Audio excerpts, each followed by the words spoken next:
ಶೋಭಾ ಶೆಟ್ಟಿ ಕನ್ನಡದಲ್ಲೇ ಸೀರಿಯಲನ್ನು ಮಾಡಿದ್ರೂ ಕೂಡ ತೆಲುಗು ಇಂಡಸ್ಟ್ರಿಯಲ್ಲಿ ಸಿಕ್ಕಾಪಟ್ಟೆ ಫೇಮಸ್ ಆದವರು ಶೋಭಾ ಶೆಟ್ಟಿ. ಇತ್ತೀಚೆಗೆ ಇವರಂತೂ ಸಿಕ್ಕಾಪಟ್ಟೆ ಟ್ರೆಂಡಿಂಗ್ನಲ್ಲೇ ಇದ್ದಾರೆ. ಅದರಲ್ಲೂ ತೆಲುಗು ಬಿಗ್ ಬಾಸಿಗೆ ಹೋದ್ಮೇಲಂತೂ ಇವರು ಹೈಪ್ ಕ್ರಿಯೇಟ್ ಮಾಡಿಕೊಂಡ್ರು. ಕನ್ನಡ ಬಿಗ್ ಬಾಸ್ನಲ್ಲಿ ಹೇಳಿಕೊಳ್ಳುವಂಥ ಹೈಪ್ ಸಿಗದೇ ಇದ್ರೂ ಕೂಡ ಅರ್ಧದಲ್ಲೇ ಬಿಗ್ ಬಾಸನ್ನು ಬಿಟ್ಟು ಹೊರಗೆ ಬಂದರು. ಆದರೆ ಈಗ ಒಂದು ವಿಚಾರವನ್ನು ಹೇಳ್ತಾ ಇದ್ದಾರೆ. ಅವತ್ತು ಕಿಚ್ಚ ಸುದೀಪ್ ಜೊತೆಗೆ ಇವರು ಕಿರಿಕ್ ಮಾಡಿಕೊಂಡ್ರು. ಕಿಚ್ಚ ಸುದೀಪ್ ಜೊತೆಗೆ ಶೋಭಾ ಶೆಟ್ಟಿ ಜಗಳ ಮಾಡ್ಕೊಂಡಿದ್ದು ಯಾಕೆ, ಅವರಿಬ್ಬರ ನಡುವೆ ಅವತ್ತು ಅಂಥದ್ದು ಏನಾಯಿತು, ಇದೆಲ್ಲವನ್ನ ಈ ವಿಡಿಯೋದಲ್ಲಿ ಹೇಳ್ತಾ ಹೋಗ್ತೀವಿ. ಆದರೆ ಇಲ್ಲಿವರೆಗೂ ನಿಮ್ಮ ಮೆಘಾ ಸುದ್ದಿಯನ್ನು ಸಬ್ಸ್ಕ್ರೈಬ್ ಮಾಡಿಲ್ಲ ಅಂದರೆ ಈಗಲೇ ಸಬ್ಸ್ಕ್ರೈಬ್ ಮಾಡಿ. ಹೆಚ್ಚಿನ ಮಾಹಿತಿಗಾಗಿ ಬೆಲ್ ಐಕಾನ್ ಪ್ರೆಸ್ ಮಾಡೋದನ್ನು ಮರೆಯಬೇಡಿ. ಎಸ್, ಶೋಭಾ ಶೆಟ್ಟಿ ಯಾರಿಗೆ ತಾನೇ ಗೊತ್ತಿಲ್ಲ ಹೇಳಿ. ನಟಿ ಶೋಭಾ ಶೆಟ್ಟಿ ಕನ್ನಡ ಮತ್ತು ತೆಲುಗು ಧಾರಾವಾಹಿಗಳಿಂದ ಮನೆ ಮಾತಾದ್ರು. ಕನ್ನಡದಲ್ಲಿ ಅಗ್ನಿಸಾಕ್ಷಿ ಧಾರಾವಾಹಿಯಲ್ಲಿ ಅವರ ನಟನೆ ಮೆಚ್ಚುಗೆಗೂ ಪಾತ್ರವಾಯಿತು. ಕಾರ್ತಿಕ ದೀಪಂ ಹೆಸರಿನ ತೆಲುಗು ಧಾರಾವಾಹಿಯಲ್ಲಿ ಮೋನಿತಾ ಎಂಬ ನೆಗೆಟಿವ್ ಪಾತ್ರದ ಮುಖಾಂತರವಾಗಿ ಅಲ್ಲೂ ಕೂಡ ಜನಪ್ರಿಯತೆಯನ್ನು ಗಳಿಸಿದ್ರು. ಇದೇ ಖ್ಯಾತಿಯಿಂದ ಶೋಭಾ ಅವರು ತೆಲುಗು ಬಿಗ್ ಬಾಸ್ ಸೀಸನ್ 7ರಲ್ಲಿ ಭಾಗವಹಿಸಿದ್ರು.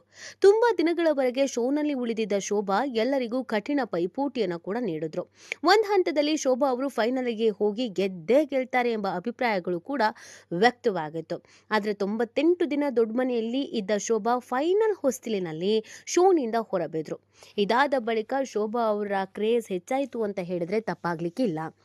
ಹೌದು, ತೆಲುಗು ಇಂಡಸ್ಟ್ರಿಯಲ್ಲಿ ತೆಲುಗು ಬಿಗ್ ಬಾಸ್ನಲ್ಲಿ ಇವ್ರು ಮಾಡಿದಂಥ ಮೋಡಿ ಎಷ್ಟು ಮಟ್ಟಿಗೆ ಕ್ಲಿಕ್ ಆಯಿತು ಅಂತಂದರೆ, ಕನ್ನಡ ಬಿಗ್ ಬಾಸ್ನವರು ಕೂಡ ನೀವು ಕನ್ನಡ ಬಿಗ್ ಬಾಸ್ಗೆ ಬನ್ನಿ ಅಂತ ಆಫರ್ ಕೊಡುವಷ್ಟರ ಮಟ್ಟಿಗೆ ಇವರು ಅಲ್ಲಿ ಹೆಸರು ಮಾಡ್ತಾರೆ. ಕನ್ನಡ ಬಿಗ್ ಬಾಸ್ಗೆ ಬರಲ್ಲ ಅಂತ ಹೇಳುವಂಥ ಶೋಭಾ ಶೆಟ್ಟಿ ಅವರು ಅದಾದಮೇಲೆ ಯಾವುದೇ ಅವಕಾಶಗಳು ಸಿಗದೇ ಇದ್ದಾಗ ವೈಲ್ಡ್ ಕಾರ್ಡ್ ಮುಖಾಂತರವಾಗಿ ಎಂಟ್ರಿ ಕೊಡ್ತೀನಿ ಅಂತ ಹೇಳಿ ಕನ್ನಡ ಬಿಗ್ ಬಾಸ್ಸಿಗೂ ಕೂಡ ಬರ್ತಾರೆ. ಆದರೆ ತೆಲುಗುವಿನಲ್ಲಿ ತಾನು ಮೋಡಿ ಮಾಡಿದ್ರಲ್ಲ, ತೆಲುಗು ಇಂಡಸ್ಟ್ರಿಯಲ್ಲಿ ಕಿರಿಕಿರಿ ಮಾಡಿ ಜಗಳ ಮಾಡಿ ಬಿಗ್ ಬಾಸ್ ನಲ್ಲಿ ಫೇಮಸ್ ಆಗಿದ್ರಲ್ಲ, ಆ ಥರ ಕನ್ನಡದ ಬಿಗ್ ಬಾಸ್ನಲ್ಲಿ ಫೇಮಸ್ ಆಗೋಕ್ಕೂ ಆಗಲಿಲ್ಲ. ಇವ್ರ ಜಗಳ ವರ್ಕೌಟೂ ಆಗಲಿಲ್ಲ.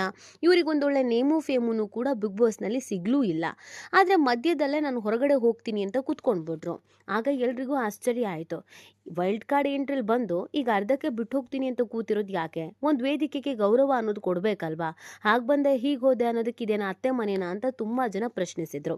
ಆದರೆ ಆವತ್ತು ಏನಾಗಿತ್ತು ಅನ್ನೋದ್ರ ಬಗ್ಗೆ ಇಲ್ಲಿವರೆಗೂ ಶೋಭಾ ಎಲ್ಲೂ ಕೂಡ ಹೇಳ್ಕೊಂಡಿಲ್ಲ. ಯಾಕಂದರೆ ಯಾವುದೇ ಇಂಟರ್ವ್ಯೂಗಳನ್ನು ಕೂಡ ಅವರು ಕೊಟ್ಟೂ ಇರಲಿಲ್ಲ.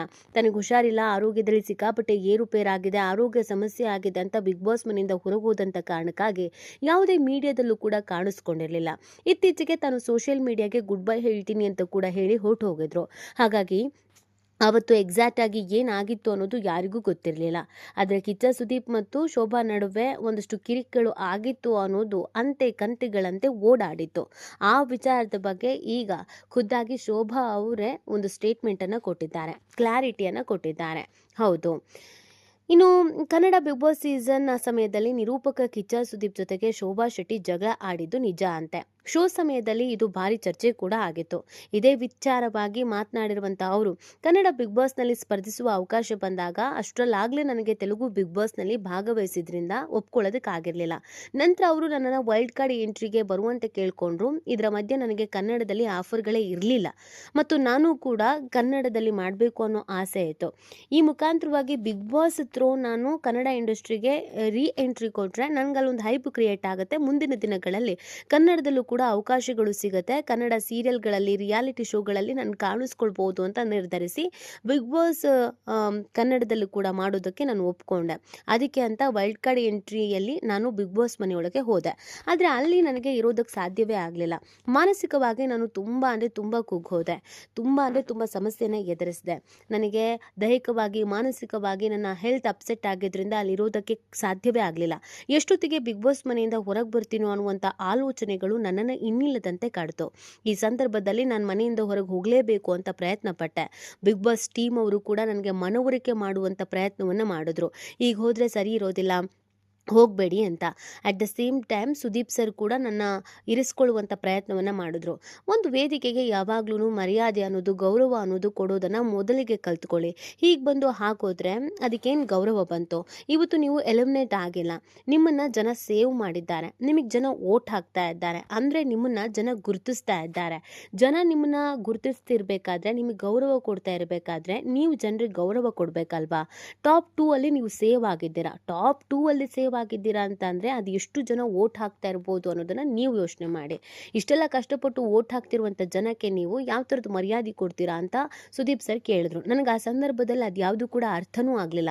ನನಗೆಲ್ಲದಕ್ಕಿಂತ ಹೆಚ್ಚಾಗಿ ಆಗ ನನ್ನ ಆರೋಗ್ಯ ಅನ್ನೋದೇ ನನಗೆ ಮುಖ್ಯವಾಗಿತ್ತು. ನಾನು ಮಾನಸಿಕವಾಗಿ ದೈಹಿಕವಾಗಿ ನನ್ನ ಆರೋಗ್ಯವನ್ನು ನಾನು ಕಾಪಾಡ್ಕೊಳ್ಬೇಕಾಗಿತ್ತು. ಆ ಸಂದರ್ಭದಲ್ಲಿ ನನಗೆ ಆಸ್ತಿನೂ ಬೇಡ, ಹೆಸರೂ ಬೇಡ, ಪೇಮೆಂಟು ಬೇಡ, ಏನೂ ಬೇಡ, ನನ್ನನ್ನು ನಾನು ಉಳಿಸ್ಕೊಂಡ್ರೆ ಸಾಕು ಅನ್ನೋ ಪರಿಸ್ಥಿತಿ ಇತ್ತು. ಆ ಕಾರಣಕ್ಕಾಗಿ ಕಿಚ್ಚ ಸುದೀಪ್ ಅವ್ರ ಸರ್ ಜೊತೆಗೆ ಜಗಳ ಆಡಿದ್ದು ಕೂಡ ಹೌದು. ನಮ್ಮಿಬ್ಬರ ಮಧ್ಯೆ ಒಂದಷ್ಟು ಮನಸ್ತಾಪ ಆಗಿದ್ದು ಕೂಡ ಹೌದು. ಆದರೆ ಅದಾದ ನಂತರ ನನಗೆ ಬೇಸರ ಆಗಿದ್ದು ಕೂಡ ಹೌದು. ಯಾಕಂದರೆ ನಾನು ಅವತ್ತಲ್ಲಿ ಇರಬೇಕಾಗಿತ್ತು. ಆದರೆ ಏನು ಮಾಡೋದಕ್ಕಾಗಿರಲಿಲ್ಲ. ಯಾಕಂದರೆ ನನ್ನ ಆರೋಗ್ಯ ನನಗೆ ಸಪೋರ್ಟ್ ಮಾಡಲೇ ಇಲ್ಲ. ಹಾಗಾಗಿ ನಾನು ಹೊರಗಡೆ ಬಂದೆ. ಹೊರಗಡೆ ಬಂದಮೇಲೆ ನನ್ನ ಬಾಯ್ ಫ್ರೆಂಡ್ ನನಗೆ ಸಮಾಧಾನ ಮಾಡಿದ್ರು, ಧೈರ್ಯ ಹೇಳಿದ್ರು. ಅವ್ರು ಧೈರ್ಯ ತುಂಬಿದಂಥ ಕಾರಣಕ್ಕಾಗಿ ನಾನು ಅದರಿಂದ ಹೊರಗಡೆ ಬಂದೆ. ಅವತ್ತು ನಾನು ಆ ರೀತಿಯಾಗಿ ನಡೆದುಕೊಳ್ಳಬಾರದಿತ್ತು ಅನ್ನೋದನ್ನು ಈಗ ಶೋಭಾ ಅವರು ಹೇಳ್ತಾ ಇದ್ದಾರೆ. ಬಟ್ ಇದು ಮಿಂಚಿ ಹೋದಂಥ ಸಮಯ. ಆದರೆ ಒಬ್ಬ ಒಳ್ಳೆಯ ನಟನಿಗೆ, ಒಂದು ಗೌರವಯುತ ಸ್ಥಾನದಲ್ಲಿದ್ದಂಥ ನಟ ಕಿಚ್ಚ ಸುದೀಪ್ ಅವರಿಗೆ ಅವತ್ತು ಶೋಭಾ ಅವರು ಬೆಲೆ ಕೊಡದೇ ಇದ್ದಿದ್ದು, ಅವ್ರ ಮಾತಿಗೆ ಗೌರವ ಕೊಡದೇ ಇದ್ದಿದ್ದು ಅನೇಕರಿಗೆ ಬೇಸರ ಆಗಿತ್ತು. ಬಟ್ ಅವರವರ ವೈಯಕ್ತಿಕ ವಿಚಾರ, ಅವರಿಗೆ ಅಲ್ಲಿ ಇರೋದಕ್ಕಾಗಿಲ್ಲ, ಅದಕ್ಕೆ ಹೊರಗಡೆ ಬಂದಿದ್ದಾರೆ. ಈ ಬಗ್ಗೆ ನಿಮ್ಗೇನು ಅನಿಸುತ್ತೆ ಅನ್ನೋದನ್ನು ನೀವು ಕೂಡ ಕಮೆಂಟ್ ಮಾಡಿ ನಿಮ್ಮ ಅನಿಸಿಕೆ ಮತ್ತು ಅಭಿಪ್ರಾಯವನ್ನು ತಿಳಿಸಬಹುದು.